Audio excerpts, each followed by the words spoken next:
विरंशी दास जो ट्रेनर का रोल है वो वैसा रोल जल्दी लिखा नहीं जाता। ये एक वास्तविक घटना है और ये आदमी जो है इस दुनिया में था 9 साल पहले तक, 8 साल पहले तक ज़िंदा था, फिर उसे गोली मार दी गई थी। वो शख्स एक ऐसा शख्स था जिसके बारे में अलग अलग लोग अलग अलग राय रखते थे। कोई कहता था हीरो है, कोई कहता था कि बहुत ही धोखेबाज किस्म का आदमी, कोई कहता था कि संत आदमी है, कोई कहता था कि पब्लिसिटी हंग्री आदमी है, और कोई कहता था कि बच्चे के ऊपर ये बहुत ज़्यादा उपकार कर रहा है, कोई कहता था बच्चे को एक्सप्लॉइट कर रहा है। तो इतने अलग अलग टाइप की राय एक व्यक्ति के बारे में मैंने कभी सुने नहीं थी। तो मुझे लगा कि इससे बढ़िया किरदार कोई हो ही नहीं सकता है, और इससे बढ़िया एक तरीका नहीं हो सकता है किसी आदमी को जानने का, by doing the role. Okay, कितनी रिसर्च करी आपने? जब मैं विरंची की बात करता हूँ जी देखिए, रिसर्च तो अपनी होती है, रिसर्च तो अवेलेबल रहती है। रिसर्च बड़ा पर्सनल काम होता है, और वो इंटरनेट से हो सकता है, लोग इंटरव्यूज़ देख करके हो सकता है, डॉक्यूमेंट्रीज देख करके हो सकता है, ये सारी चीज़ें अवेलेबल हैं। लेकिन जो सबसे मुश्किल काम था उसके मेंटल स्टेट को पकड़ना, उसके अंदर घुस करके उसके जहन को पकड़ना, उसके आत्मा को पकड़ना, उसके स्पिरिचुअलिज्म को पकड़ना, ये सबसे डिफ़िकल्ट काम था। इनपुट्स डालिए, देखिए रियल स्पेस में अपना इनपुट्स डालने का इसमें ज़्यादा मौका रहता नहीं है। जो विरंची दास थे उनके सारे एलिमेंट्स को इसमें डालने की बात होती है। 90% विरंची दास का है जो रियल में थे, 10% सिर्फ मेरा है, उससे ज़्यादा नहीं है। क्योंकि इस आदमी को सबने देखा है टीवी पे, इस आदमी को बात करते हुए, दौड़ते हुए, भागते हुए, बोलते हुए सबने देखा है, और तो उस रियल विरंची को सामने लेकर के आने की जिम्मेदारी थी मेरी। क्योंकि लोगों को बेवकूफ़ नहीं बना सकते थे, लोगों को धोखे में नहीं रख सकते थे। दर्शक को वास्तविक विरंची चाहिए था, वास्तविक विरंची को सामने लेके आने की जिम्मेदारी थी। अब तक आपने जितने भी किरदार किए, थोड़े से वक्त के लिए भी अगर आप स्क्रीन पे तो अपनी मौजूदगी दर्ज कराते हैं, किस बिना पे मनोज सर आप किरदारों का चयन करते हैं? जब मेकर्स आपके लिए पास आते हैं, अप्रोच करते हैं, और जब भी आप हैं स्क्रीन पे आप मौजूदगी दर्ज कराते हैं, चाहे वो कैंसर वसीपुर हो, चाहे वो ट्रैफिक हो, चाहे वो राजनीति हो, might be I am repeating myself, राजनीति का वो करारा जवाब मिलेगा, इतना उसको हाइप मिला था, ट्रेलर में यूज़ करा जा रहा था क्योंकि वो उतनी एनर्जी ला रहा था। जी देखिए, जब आदमी कुछ बोलता है, कुछ करता है, हर चीज़ जो है लिखित तो रहती है, और हर एक्टर अपने अपने ढंग से बोलता है। लेकिन चूँकि मैं कैरेक्टर के ऊपर बहुत ज़्यादा काम करता हूँ, उसके अंदर तक घुस करके काम करता हूँ, उसके जो एडवांटेज है, डिसएडवांटेज है, उसके लाइक्स और डिसलाइक्स, उसकी ब्रीदिंग, उसकी वॉकिंग, ये उसका स्लीपिंग, उसकी सिटिंग, हर चीज़ जो है ना बड़ा डिटेल मैं काम करता हूँ। तो शायद ये एक वजह रही है कि मेरे कैरेक्टर्स जो है काफ़ी पॉपुलर होते रहे हैं। और विरंची दास से मुझे संभावना है, मुझे आशाएं हैं कि विरंची दास जो कैरेक्टर है ये लोगों को कन्फ्यूजन में डालेगा कि वास्तविक ये है कौन, ये जो इतना अच्छा एक समय पे है, एक सीन में है, दूसरे सीन में उतना ही बुरा है। तो समझ ही नहीं आता है कि विरंची दास के बारे में कहा क्या जाए। लेकिन फिल्म अंत होते होते आपको पता चलेगा कि इसके जैसा इंस्पायरिंग आदमी नहीं है, हर बच्चे को एक विरंची दास जैसा कोच मिलना चाहिए, ये आपको एहसास होगा। Thank you sir. मेरी स्टूडियो में आर.डी. बर्मन, उसके बारे में 2 सवाल। आर.डी. बर्मन के बस दो ही सर बोला जरूर करें। Manoj sir, RD. बर्मन के संगीत के बारे में क्या कहना चाहेंगे? आर.डी. बर्मन जी का संगीत ने न सिर्फ अपने समय के जनरेशन पे बल्कि उसके बाद आने वाले सारे जनरेशन पे उन्होंने एक छाप छोड़ी है। और जो जनरेशन अभी आ रही है वो भी आर.डी. बर्मन से प्रभावित हुए बिना नहीं रह रही है। इसका मतलब कि आर.डी. बर्मन सिर्फ अपने समय के नहीं थे, आगे आने वाले 200-300 साल के थे। और ऐसा रेयर टैलेंट, ऐसा जीनियस बहुत ही कम पैदा होते हैं इस विश्व में। Okay, there talks in the industry, biopic बनाने की बात चल रही है आर.डी. जी के ऊपर। आपको क्या लगता है किस एक्टर को आर.डी. जी के ऊपर बायोपिक का लिए मेन लीड करना चाहिए? देखिए, जो उनके जैसा लगता हो, जो उनके जैसा दिखता हो, जो उनके जैसा स्वभाव करता हो, जिसके अंदर में संगीत की उतनी गहरी समझ हो, वही कर सकता है। और जो उतना जुनूनी हो, जो इतना पागलपन की हद तक म्यूज़िक को प्यार करता हो, वही समझ सकता है आर.डी. बर्मन के जुनून को, उनके पैशन को। इशू पे एक फिल्म बनानी चाहिए। मुझे बचपन से ही चाइल्ड प्रोडिजीज का फैसिनेशन रहा है, एंड बीट लॉर्ड कृष्णा या अभिमन्यु से या मुझे हमेशा फैसिनेशन रहा कि क्या होता होगा इतने छोटी उम्र में वो इतना कमाल का काम कर लेते हैं। एंड 2005 में एक न्यूज़ आर्टिकल निकली थी BBC में, somewhere A small kid in India runs a marathon a day. तो इतनी एपिक टेल थी, इतना छोटा बच्चा, स्लम का बच्चा, और इतना कमाल का, इतना हम्बल बैकग्राउंड के होने की वजह से भी कमाल का काम कर गया। एंड तो I think it began with a lot of point of fascination, और मुझे बहुत इंस्पायरिंग लगा कि इतना स्लम का बच्चा भी अगर इतना कुछ कर सकता है करेक्ट गाइडेंस से, तो इसकी स्टोरी ज़रूर बननी चाहिए। ओके, इतनी जितनी आसानी से आपने कह दिया, उतनी आसानी से सब कुछ होता नहीं है इंडस्ट्री में। आप कोई स्टोरी सोचते हैं, आप फिर कास्टिंग का भी सोचते हैं। जी। How this whole thing happened?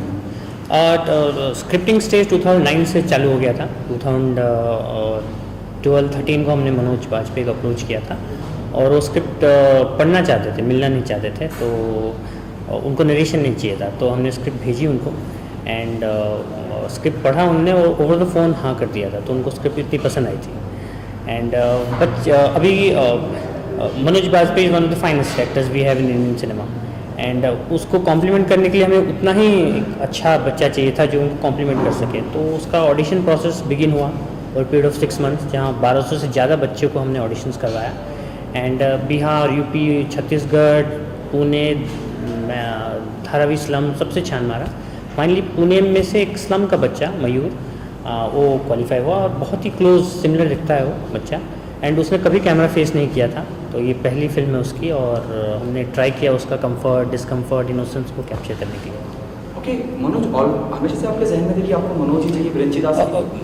मैंने लिखते वक्त तो कोई एक्टर के बारे में सोचा नहीं था, बट पहला एक्टर जिसको हमने अप्रोच किया था मनोज बाजपेयी थे। एंड लकीली उनको फिल्म स्क्रिप्ट बहुत पसंद आई, और उन्होंने ये स्टोरी बहुत पढ़ा हुआ था, और उनको पता था बहुत चीज़ों के बारे में, फिल्म के बारे में।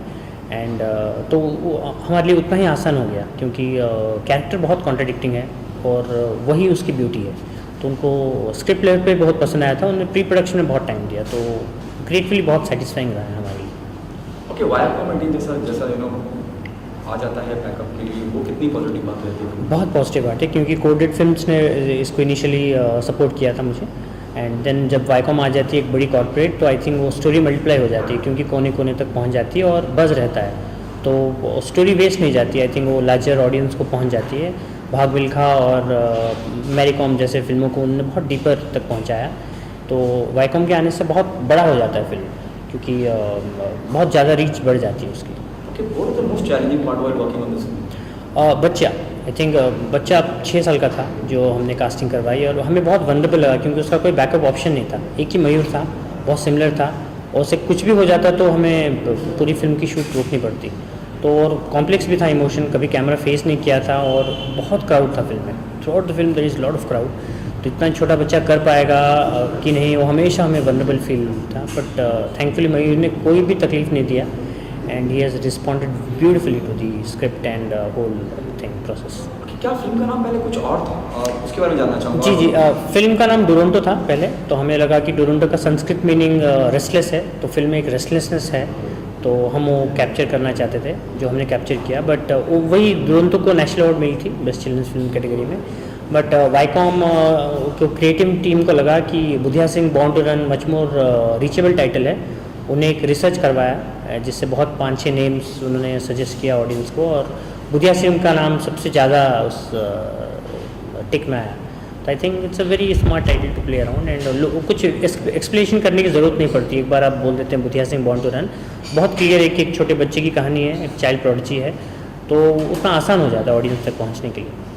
ओके, जैसे आपने कहा नेशनल अवार्ड मेंशन था, तो मनोज बाजपेयी कितना सरप्राइज करेंगे ऑडियंस को, जानना चाहूँगा। ये आई थिंक कोई भी मेन स्ट्रीम एक्टर ने जूडो का रोल नहीं किया, ये पहली उनकी स्पोर्ट्स फिल्म है, और बहुत कॉन्ट्राडिक्टिंग है, लव हेट रिलेशनशिप का रहेगा, क्योंकि कोच बहुत ही फियरलेस है, जैसे मनोज बाजपेयी अपने एक्चुअल लाइफ में है। इनफैक्ट उनका स्पेशल मेंशन भी था टोरंटो फिल्म के लिए, बेस्ट एक्टर के लिए। बट आई थिंक फ्यूचर में आई थिंक जितने भी अवार्ड्स होंगे, I am sure he is going to get recognized on those awards.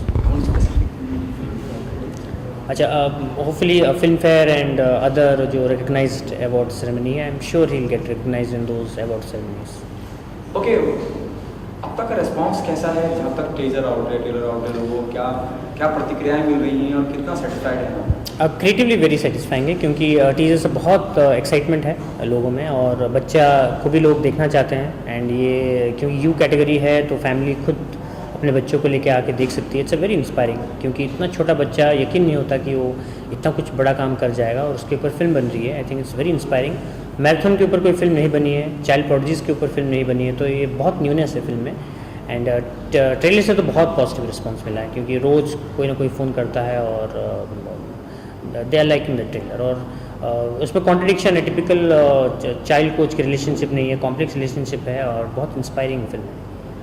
Okay, जिस तरह से तारे ज़मीं पे, स्टैंडी का डब्बा एक अलग तरह की फिल्में थी, एक पैगाम के साथ थी, एक मैसेज के साथ थी, क्या आपको लगता है Aamir Khan understand cinema so very well?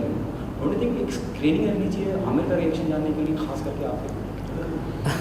I think hopefully जो मार्केटिंग टीम है वो ट्राई करेगी रीच आउट के लिए, क्योंकि मनोज बाजपेयी एक बहुत ही अच्छे एक्टर हैं।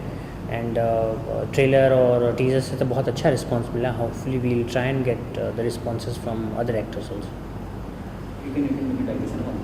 जिस तरह का सिनेमा तारे ज़मीं पर जब मैं सोचता हूँ तो मुझे आमिर नज़र आते हैं, और जिस तरह की फिल्म थी उसके ऊपर से तारीफ करती हूँ मैं, पता नहीं क्यों ऐसा लगता है मेरे को, being an individual, not as an director कि मैं डायरेक्टर हूँ, मैं चाहता हूँ कि आमिर मेरी फिल्म को एक बार देखें इन दैट। अच्छा, ओके, रोल करें। Okay, I think Taare Zameen Par बच्चों के लिए थी। I think he was the best person who could support the project. उसी तरह as an individual I think अगर वो फिल्म देखें, I think it will reach out to a much wider audience, and ये हेल्प भी करेगी I guess. And with Manoj Bajpayee I am sure he will be delighted to see the lot of shades in the character. बहुत truthfully हमने बनाया है। अच्छा, Aamir Khan, okay okay, otherwise क्योंकि मैं I'm not done the film, मेरा वॉइस नहीं आएगा ना, आप पे जाएगा। Okay okay. रोल करें, बोलिए। I would love if Amir Khan would see the film. I am sure he would love and like the film a lot.